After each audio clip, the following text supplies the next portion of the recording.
आतापर्यंत खरातची जी चौकशी झाली त्या चौकशीअंती अनेक राजकीय नावंही समोर आली होती। यामध्ये सगळ्यात महत्त्वाचं नाव होतं रुपाली चाकणकर, ज्यांनी आपल्या महिला आयोगाच्या अध्यक्षपदाचा राजीनामा दिला। त्यानंतर आता आणखी यामध्ये कोणकोणती नावं समोर येतात हेही पाहणं तितकंच महत्त्वाचं ठरणार आहे। मात्र आता विरोधकांनी पुन्हा एकदा सरकारवर या सगळ्या प्रकरणी टीका केल्याचं पाहायला मिळतंय। शासनाचा निधी हा देण्यात आला होता। राज्य शासनानं 1.5 कोटींचा निधी या ईशानेश्वर मंदिराच्या विकासासाठी दिला होता। 2018 मध्ये पर्यटन खात्यानं हा शासन निर्णय जारी केला होता। त्यामुळे विरोधकांकडून आता सरकारला खरातवर की मेहरबानी का असा प्रश्न उपस्थित केला जातोय आणि या सगळ्या प्रकरणी आता राजकीय वर्तुळात चांगलीच चर्चा रंगल्याचंही पाहायला मिळतंय। तर कॅप्टन अशोक खरात, भोंदूबाबा अशोक खरात याच्या ईशानेश्वर मंदिरासाठी राज्य शासनानं 1.5 कोटींचा निधी हा दिला होता। त्यामुळे विरोधकांकडून या सगळ्या प्रकरणी आता मोठी टीकेची झोड उठली आहे। 31 मार्च 2018ला या संदर्भातला शासन निर्णय जारी करण्यात आला होता।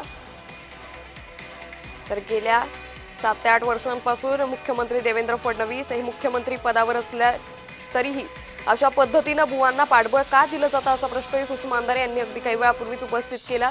आता खरातच्या या ईशानेश्वर मंदिरासाठी जो शासन निर्णय जारी करण्यात आला होता या संदर्भात आता पुढील कारवाई सरकारकडून कशी केली जाते हेही पाहणं तितकंच महत्त्वाचं ठरणार आहे। तर या सगळ्या प्रकरणी फक्त रुपाली चाकणकर नाही तर आणखी नेतेही सहभागी असल्याचंही सुषमाताई म्हणाल्या। त्याच या संदर्भात बोलण्यासाठी सामाजिक कार्यकर्त्या तृप्ती देसाई सध्या आपल्यासोबत जोडले गेलेत। तृप्तीताई, खरातची नवनवीन प्रकरणं रोज समोर येत आहेत आणि त्यातच आता ईशानेश्वर मंदिरासाठी शासनानं 1.5 कोटींचा निधी 2018 मध्ये मंजूर केला होता। काय प्रतिक्रिया? आपण बघतोय की अशोक खरातच्या चरणी जे आहेत ते सगळेच नेते लीन होत होते आणि काल जेव्हा एसआयटीच्या प्रमुख तेजस्विनी सातपुतेंची मी भेट घेतली त्यांना मी तेच सांगितलं की याच्यामध्ये अनेक नेते ज्यांची इन्व्हॉल्वमेंट जी आहे ती या प्रकरणामध्ये आहे, फक्त भक्त म्हणून नाही तर अनेक वेळेला जे आहे ते त्याला साथ देणारे, त्याचे भागीदार असणारे जेवढे नेते असतील, प्रशासकीय नेते प्रशासकीय अधिकारी असतील, त्या सगळ्यांवर ह्या टोळीवर कारवाई करणं गरजेचं आहे। मकोका अंतर्गत कारवाई होणं गरजेचं आहे। आणि आज जेव्हा हे समोर येत आहे की आता जयकुमार रावळांचं जे आहे ते आतापर्यंत नाव कुठं आलेलं नव्हतं, परंतु आता त्यांच्या माध्यमातून या ट्रस्टला म्हणजे जिथं पर्यटनाचा विकास करायचा आहे, अनेक अशी छोटी छोटी गावं आहेत की जिथं निधी मागितला जातो की तिथे निसर्गरम्य परिसर आहे, पर्यटक येऊ शकतात, त्या गावाचा महसूल वाढू शकतो, अशा ठिकाणी मात्र दिला जात नाही। आणि अशोक खरात सारखा जो लिंगपिसाट आहे, जो भोंदू आहे, जो फसवणूक करणारा आहे, लुबाडणूक करणारा आहे, त्याला मात्र जो आहे तो अशा पद्धतीचा निधी दिला जात असेल त्याच्या संस्थांना, तर मला वाटतं की कुठेतरी राजकीय नेते, राजकीय मंत्री याचे जे आहे त्या अंतर्गत असतील किंवा पूर्णपणे त्याच्याशी जे आहे ते घरगुती संबंध आणि त्यांची इन्व्हॉल्वमेंट जी आहे ती अशोक खरात बरोबर होती। त्यामुळे या सगळ्यांची चौकशी होणं गरजेचं आहे। तृप्तीताई, तुम्हाला नेमकं काय वाटतं या सगळ्या प्रकरणी नेमके कोणकोणते राजकीय नेते सहभागी असू शकतात?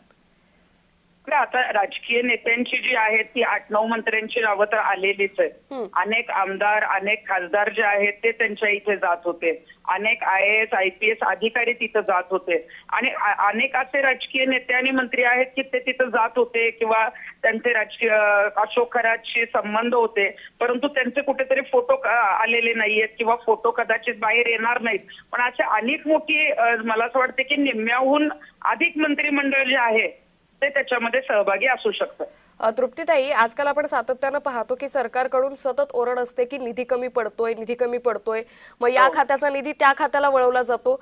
मात्र अशा पद्धतीनं जर भोंदूबाबावरती सरकारकडूनच एवढ्या मोठ्या प्रमाणात निधी मंजूर होत असेल तर कुठेतरी सरकारवरती आता मोठे प्रश्नचिन्ह उपस्थित होतात। म्हणजे सरकारला जिथं द्यायचं आहे तिथंच निधी दिला जातो।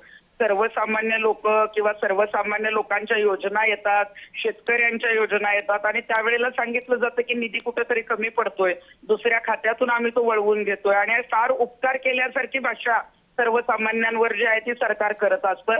आणि मग तुमच्याकडे जे पैसे अवेलेबल आहेत ते सरकारने जनतेसाठी न वापरता अशा बंधूबाबांच्या चरणी, अशा लुबाडणूक करणाऱ्या माणसाच्या हित जर देत असतील मग सरकारवर लक्ष म्हणजे विश्वास ठेवायचा कशाला? म्हणजे आपल्याकडे एक म्हण आहे की आंधळं दळतंय आणि कुत्रं पीठ खातंय आणि तशा पद्धतीचं मग सरकारला जी आहे ती उपमा द्यावी लागेल। निश्चित. तृप्तीताई, मात्र आता या सगळ्या प्रकरणी योग्य पद्धतीनं कारवाई व्हावी यासाठी तुम्ही कशा पद्धतीनं पावलं उचलाल? सरकारवर दबाव टाकण्यासाठी नेमकं काय करा? नाही बघा, सरकारने तर मुख्यमंत्र्यांनी याच्यामध्ये गंभीरपणे लक्ष घातलेलं आहे. काल मी SIT प्रमुखांची पण जी आहे ती भेट घेतलेली आहे आणि याच्यात जास्तीत जास्त जी आहे ती लवकरात लवकर याच्यामध्ये जे इन्व्हॉल्व आहेत त्यांचं स्टेटमेंट रेकॉर्ड होऊन ते जर दोषी असतील तर त्याच्यामध्ये लवकरात लवकर या सगळ्यांना जे आहे ते गुन्ह्यामध्ये जे आहे ते त्याच्यात सामील करून घेणं, या तरच जी आहे तर ही टोळी उद्ध्वस्त होऊ शकते आणि यासाठी जो फॉलोअप करावा लागेल तो आम्ही करणार आहोत. हे पण आम्ही काल जे आहे ते SIT प्रमुखांना सांगितलेलं आहे. निश्चित. तृप्तीताई, खूप धन्यवाद आपण जय महाराष्ट्राला दिलेल्या प्रतिक्रियेसाठी. त्यामुळे आता या प्रकरणी कशा पद्धतीनं पुढची कारवाई केली जाते, यामध्ये जे लोक सहभागी आहे त्यांच्याकडून कशा पद्धतीने या सगळ्या प्रकरणासंदर्भातले पुरावे घेतले जातात, त्याचबरोबर या सगळ्या प्रकरणी जे राजकीय नेते या सगळ्यामध्ये सहभागी असतील त्यांच्यावरती कशा पद्धतीनं कारवाई होते हेही पाहणं तितकंच महत्त्वाचं ठरणार आहे. एकंदरीतच काय तर खरात प्रकरणी आजची ही सगळ्यात मोठी अपडेट म्हणावी लागेल. राज्य शासनानं 1.5 कोटींचा निधी हा ईशानेश्वर मंदिरासाठी 2018 मध्ये मंजूर केला होता.